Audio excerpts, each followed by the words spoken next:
నా కృతజ్ఞతలు. ఇప్పుడు మీ ముందు మన చైర్మన్ భుజంగరావు గారు మాట్లాడతారని ఆశిస్తున్నాను. చప్పట్లో. అయ్యా భుజంగరావు గారు చెప్పండి.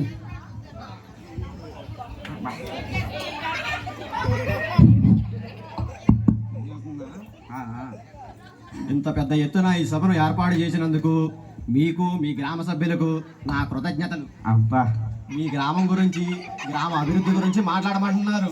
చాలా సంతోషం. వ్యవసాయకంగానైతేనేమి, ఆర్థికంగానైతేనేమి మీ ఊరు చాలా వెనుకబడి ఉంది.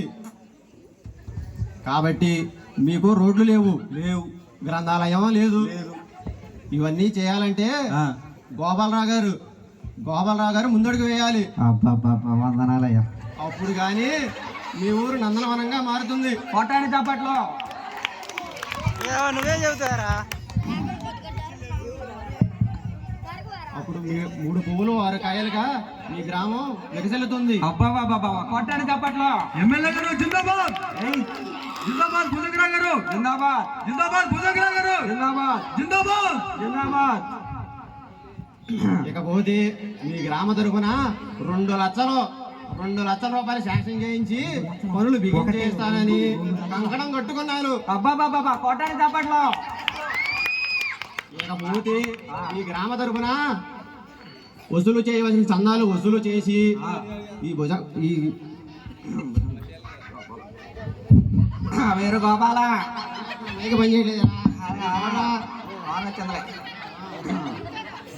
గోపాలం గారి ద్వారా పంపిస్తారని ఇక మీతో సెలవు తీసుకుంటున్నాను. అబ్బా కొట్టాని చప్పట్లో. సోదరి మండలారా, ప్రముఖులకు, పెద్దలకు నేను చెప్పవలసింది ఏమీ లేదు. కానీ మన చైర్మన్ గారు రోడ్లు వేయించడానికి, కరెంటు పనులు చేయించడానికి డబ్బులు ఇస్తారని చెప్పడం వల్ల నాకు చాలా ఆనందంగా ఉంది. మీ అందరి తరపున మన చైర్మన్ భుజంగరావు గారికి నా ప్రత్యేక ధన్యవాదాలు తెలుపుకున్నాను. అయ్యా భుజంగరావు గారు. ఆ గోపాలం, మనం చేయవలసిన పనులు చాలా ఉన్నాయి.